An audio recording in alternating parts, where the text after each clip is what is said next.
Ini saya tanya saudara, apakah kalian yang hadir di sini dan seluruh bangsa Indonesia dari Aceh sampai Papua, kalian akan tetap ingin tentram seperti ini, dagang enak, tani enak, atau kalian ingin berperang seperti negara-negara lainnya? Jawab.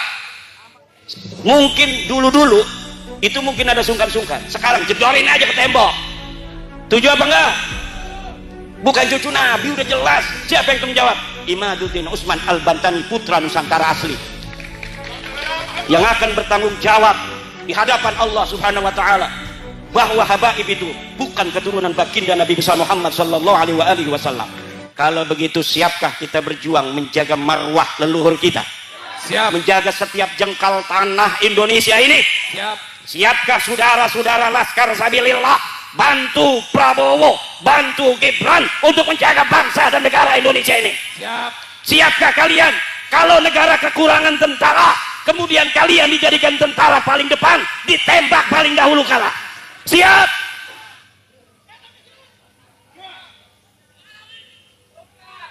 Buat apa kalian asah hijib tiap hari kalau ketika bangsa dan negara ini membutuhkan, kalian tidak berani berada di paling depan untuk menjaga kemuliaan dan kehormatan bangsa dan negara kita Indonesia ini?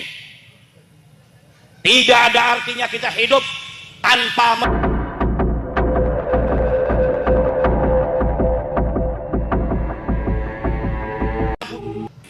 Assalamualaikum warahmatullahi wabarakatuh. Hamdan lillah, salatan wa salaman ala rasulillah, amma ba'du. Faya ashabal fadail hadaratil mukarramin, para alim, para ulama, para kesepuhan, wabil khusus al-mukarram al-musharraf Sayyid Zulfikar Asy-Syaibani mata'andallah bi thuli hayatih, Kiai Saifuddin Zuhri, Kiai Ismail, Kiai Badru, Ketua PWILS DPW Jawa Timur Kiai Haji Syekhur Rijal, Ketua DPD PWILS Kabupaten Blitar Kiai Khairul Al-Hafidh Al-Hamil, para panitia, wabil khusus Ketua Ki Ahmad, Panglima Laskar Sabilillah Kabupaten Blitar, para sahabat-sahabat yang telah dilantik dari DPD PWILS Kabupaten Blitar, Bapak Camat, Bapak Kapolsek, dan seluruh para hadirin hadirat, ma'asyiral muslimin, para pecinta Wali Songo di mana saja Anda berada, wabil khusus yang hadir pada kesempatan malam hari ini di bumi Loh Daya, bumi di mana di bumi ini terbaring pejuang Indonesia, proklamator kemerdekaan Indonesia, putra sang fajar, Bapak Insinyur Soekarno.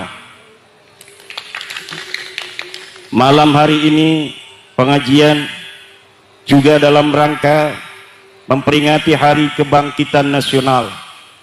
Hari Kebangkitan Nasional diperingati tanggal 20 Mei. Pada hari itu, pada tahun 1908, terbentuklah Budi Utomo. Sebelumnya terbentuk Syarikat Islam pada 1905. Kemudian terbentuk Budi Utomo 1908. Kemudian terbentuk pula Muhammadiyah 1912. Kemudian terbentuk Nahdlatul Ulama 1926. Dalam rangka menyongsong kemerdekaan 1945. Tidak ujuk-ujuk 1945 lahir, kecuali sebelumnya ada kebangkitan nasional, kebangkitan dari seluruh putra-putri Indonesia. Apa itu kebangkitan nasional? Adalah kesadaran bahwa hari ini kita dijajah, kesadaran bahwa masa lalu kita adalah bangsa besar, kesadaran leluhur kita adalah para raja-raja agung, kesadaran bahwa Nusantara adalah peradaban tua di dunia, kemudian dikikis habis oleh para penjajah, kemudian menjadi jajahan puluhan tahun bahkan ratusan, 1901 lahirlah putra sang fajar Insinyur Soekarno di Surabaya, yang kemudian pada tahun 1905 terbentuk Syarikat Islam, kemudian Budi Utomo. Di situ kebangkitan nasional artinya adalah kesadaran bahwa kita bangsa besar yang kalau kita melawan dan kalau kita sadar hari ini kita dijajah, maka kita akan bisa mengalahkan musuh, bahkan mengusirnya dengan kehinaan. Kenapa hari ini kita tidak bisa untuk berdiri tegak sebagai bangsa besar, bangsa yang memiliki sejarah di masa lalu, bangsa yang telah menjadi sebuah bangsa yang telah menghiasi peradaban dunia dengan Gunung Padang, dengan Borobudur, dengan Prambanan, dengan kerajaan besar Majapahit yang menguasai seluruh Asia Tenggara, dengan Mataram, dengan Demak, dengan Banten, dengan seluruh kerajaan-kerajaan besar di tanah Aceh, di tanah Kalimantan, di tanah Sulawesi, di tanah Maluku, di tanah Papua, di tanah Nusa Tenggara, di tanah Bali, di tanah Madura. Semua putra-putra wayah, putra-putra agung Nusantara lahir sebelum kita dijajah. Kita bangsa besar yang Portugis sangat takut kalau menghadapi bangsa Nusantara.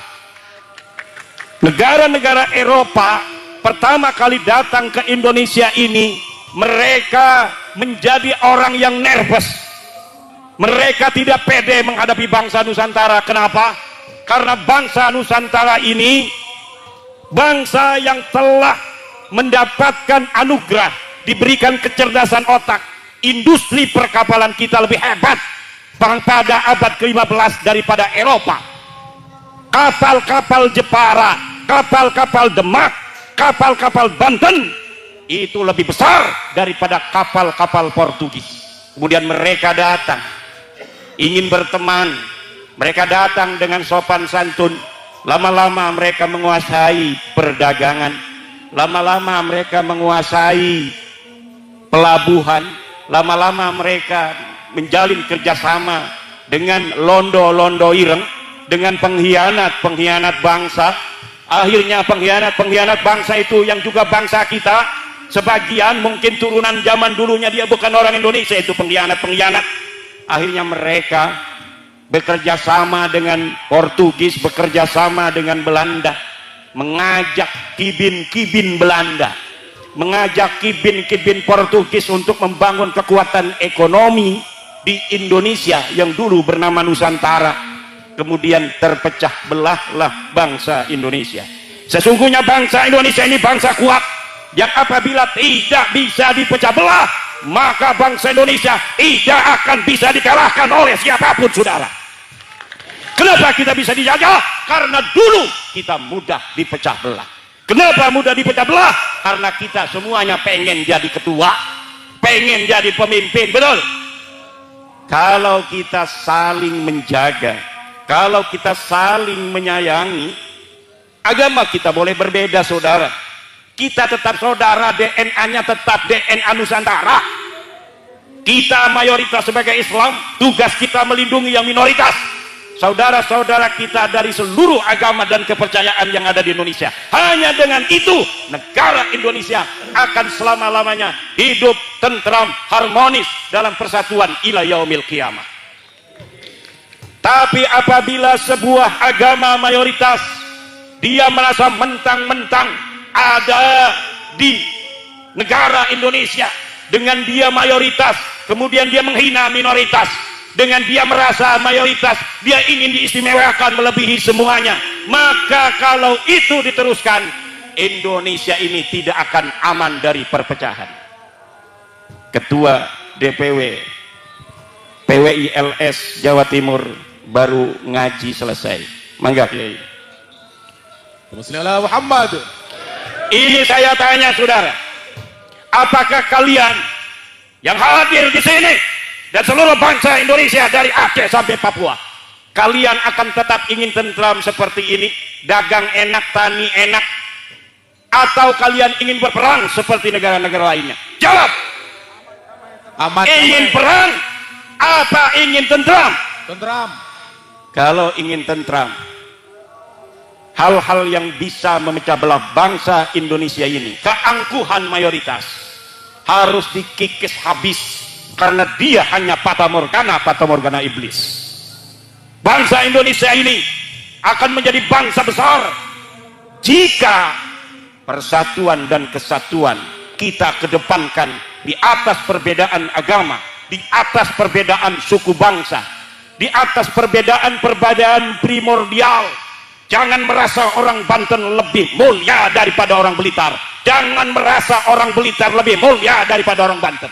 Semuanya sama di mata polisi. Kita hanya sebagai bangsa yang harus nurut.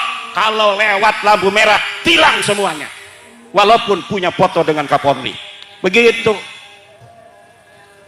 Jangan polisi ada tilang, saya Zulfikar foto dengan Kapolri, ditelah tuh saya foto sama Kapolri. Enggak berani itu polisi lalu lintas, tidak boleh begitu. Saya Zulfikar yang kenal dengan Kapolri, dengan para laskar sabilillah yang fotonya dengan saya, di mata hukum semuanya sama, betul. Tidak boleh saya Zulfikar yang punya foto dengan Kapolri dan laskar sabilillah yang foto punya dengan Imaduddin Usman saja kemudian ditilang. Ini nih ada Imaduddinnya, tilang ini dengan Kapolri, tidak bisa ditilang, tidak bisa. Di mata hukum negara kesatuan Republik Indonesia, dia yang berpangkat tinggi, dia yang DPR, dia yang menteri, dia yang camat, dia yang bupati, dia yang guru ngaji, dia yang laskar, dia yang polisi. Kalau dia melanggar lampu merah, maka dia harus ditilang.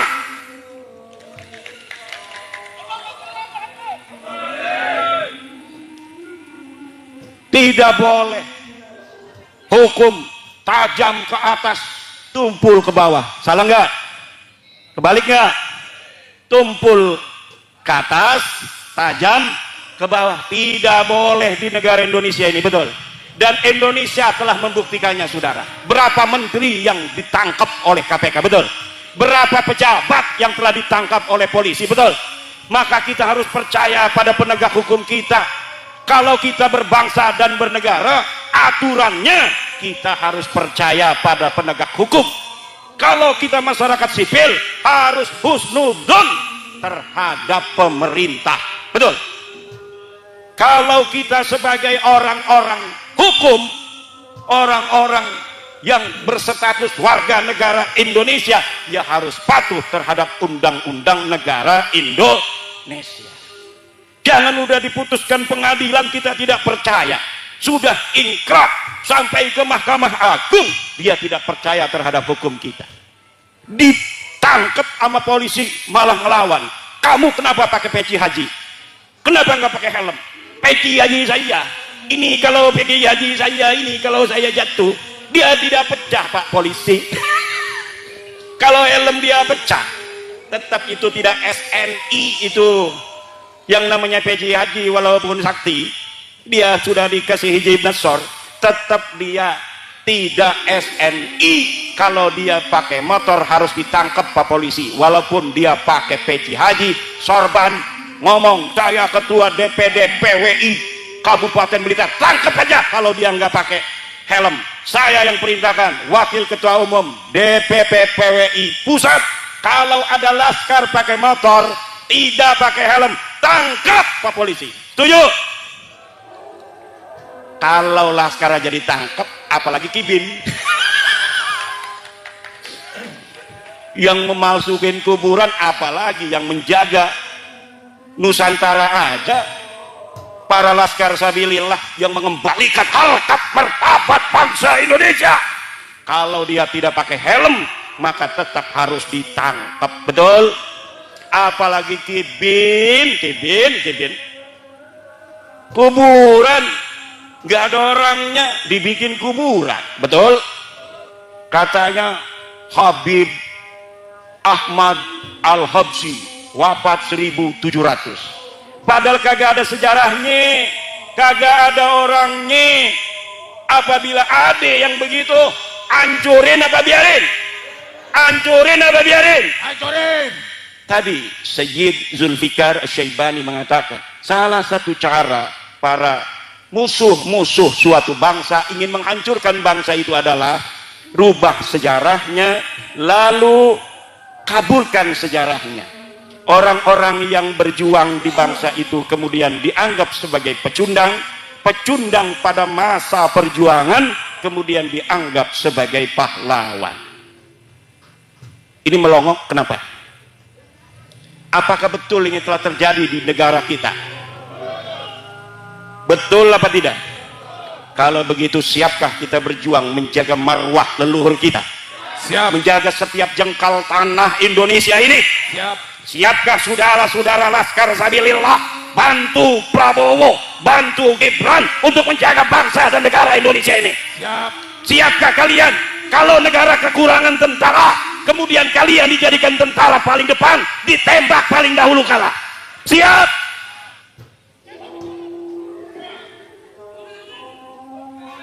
Buat apa kalian asah hijib tiap hari kalau ketika bangsa dan negara ini membutuhkan, kalian tidak berani berada di paling depan untuk menjaga kemuliaan dan kehormatan bangsa dan negara kita Indonesia ini?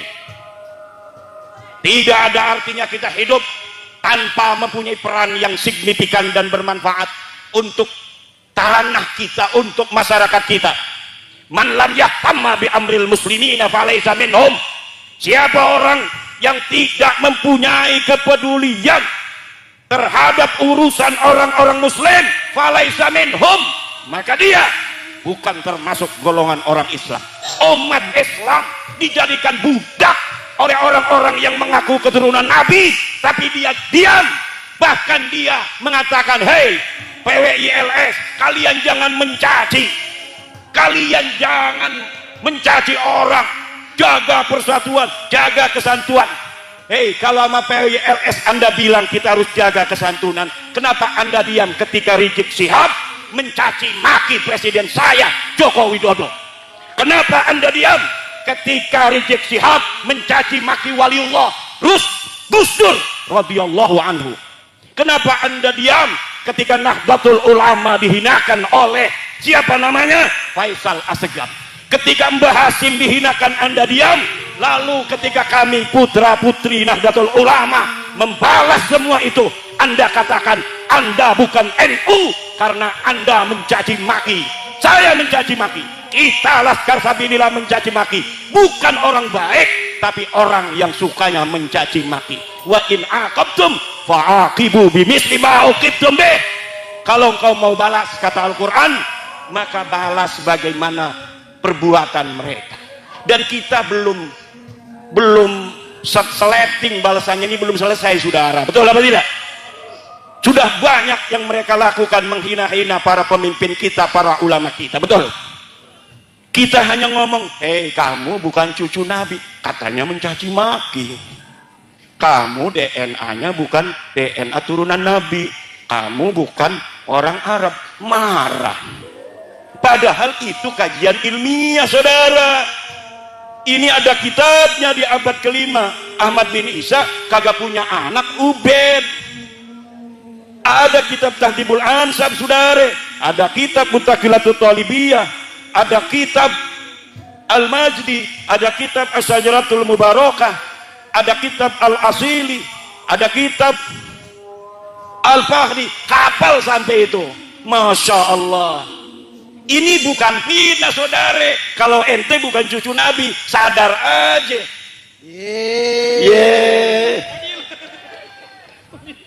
Kita kalau ngomong ini nggak ada datanya, nggak biasa turunan Wali Songo, bangsa Indonesia berbohong, saudara, nggak biasa. Kita bangsa Indonesia turunan para raja, mulia-mulia, para wali, para orang-orang yang bikin Borobudur. Kita orang-orang mulia, tidak biasa berbohong, tidak bisa mencaci sebenarnya. Tapi karena lu mencaci, maka gue caci lu. Kenapa lu mencaci gua diam, gua caci lu marah? Gimana urusannya ini? Ngajak-ngajak perang sama cucu panglima perang. Aneh apa kagak? Ngajak perang sama cucu pahlawan nasional panglima perang. Aneh apa kagak? Aneh apa kagak? Yang nantang perang cucu panglima perang? Bukan. Apa diamannya dulu panglima perang? Nggak ada sejarahnya. Apa dia itu di sana itu pernah keluarganya berperang mempertahankan negara? Tidak ada. Sudah saya teliti. Mereka, keluarga mereka tidak pernah sekalipun turun di medan perang. Ketika Al-Qatiri di Yaman berperang dengan Al-Quaiti, mereka ngilang. Ketika merdeka Indonesia, setelah sebelumnya kita bangkit sebagai bangsa Indonesia, mempunyai kesadaran bahwa kita sedang dijajah, lahir Budi Utomo, lahir Sarekat Islam, lahir Muhammadiyah, lahir Nahdlatul Ulama, Sumpah Pemuda 1928. Kita sebagai bangsa Indonesia bersatu, satu bangsa, bangsa Indonesia, satu bahasa, bahasa Indonesia, satu negara, negara Indonesia. Eluh ada di mana? Eluh ada di mana? Kagak ada, saudara. 1945 Surabaya berkobar. Di Ampel itu banyak itu Belawi. Apa ada satupun yang kemudian terdeteksi bahwa dari ribuan mayat-mayat putra-putri Surabaya, putra-putri Blitar, Tulung Agung, itu Kediri, Tuban, apa di situ ada yang mukanya mirip India? Kagak ada. Yang ada putra-putri Surabaya yang meregang nyawa demi bangsa dan negaranya. Yang ada adalah putra-putri Banyuwangi, Bojonegoro, Tulung Agung, Blitar, Kediri, dan lain sebagainya di Jawa Timur.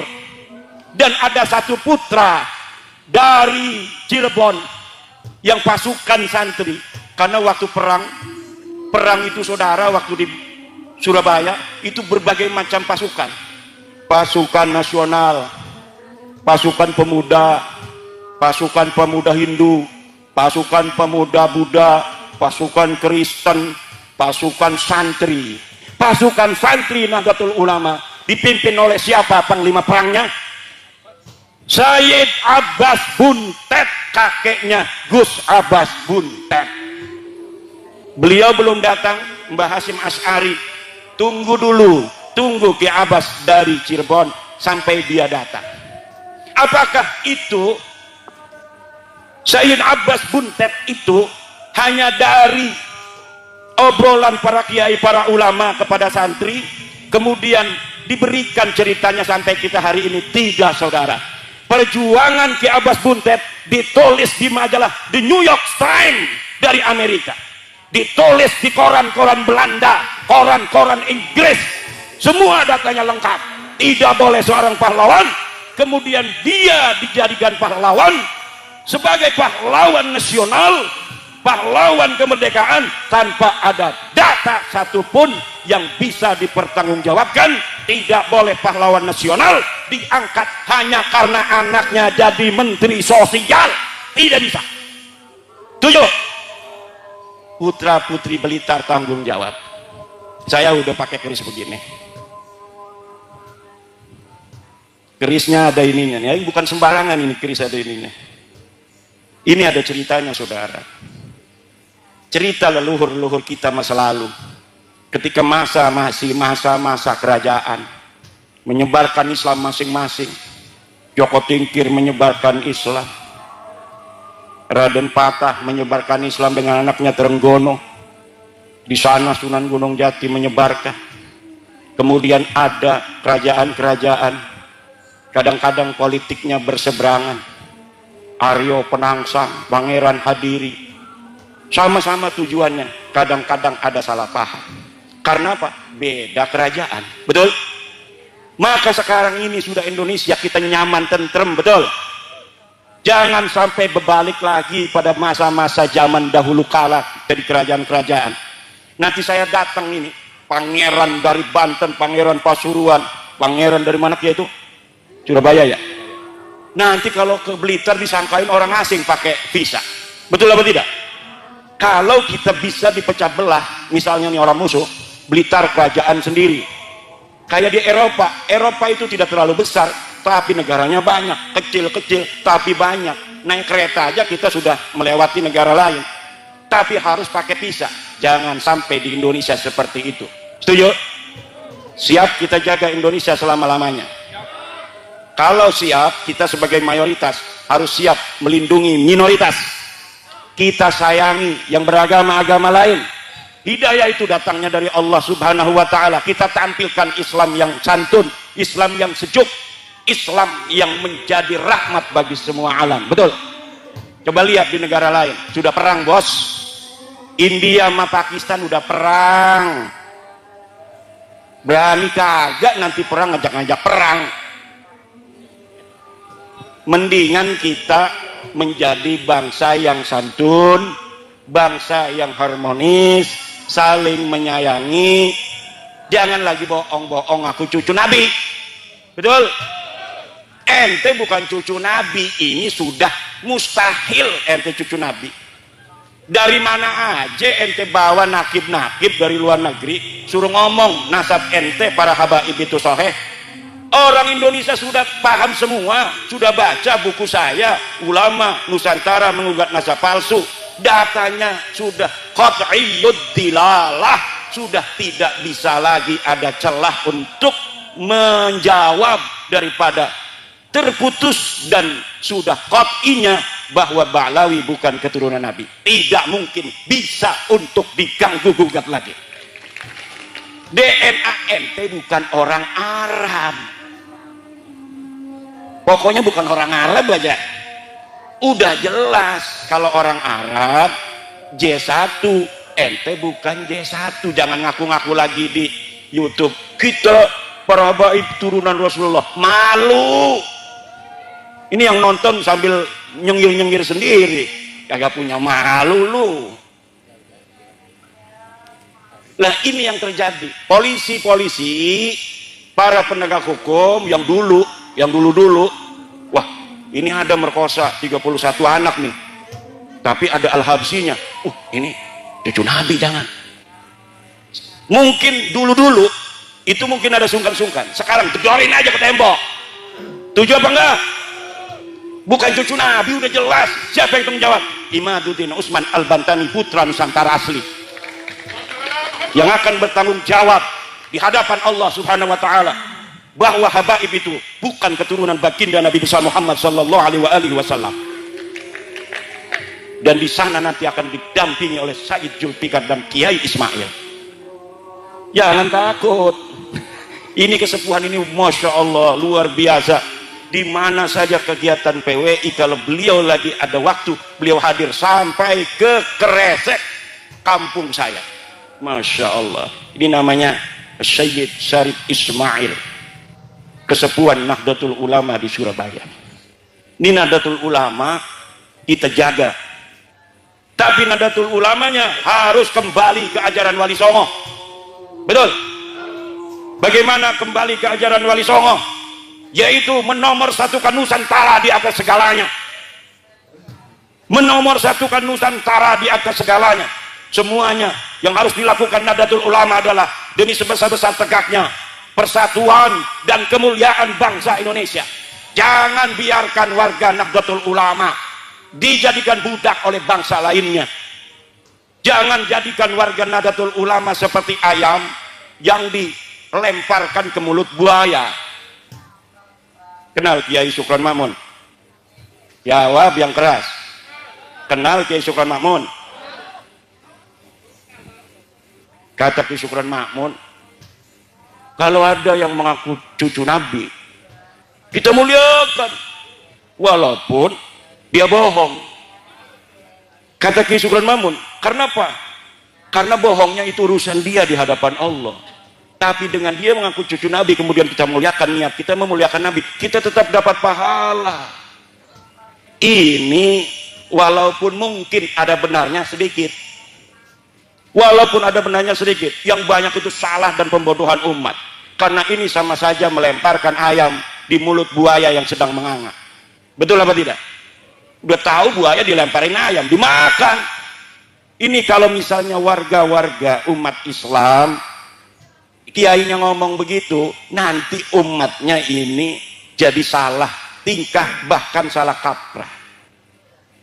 Kalau dia bisa masih memilah, tapi kalau umat kalau sudah dengar begitu, kalau dia mungkin saja tidak akan didawir, tapi kalau di bawah mereka berani mendawir. Betul apa tidak?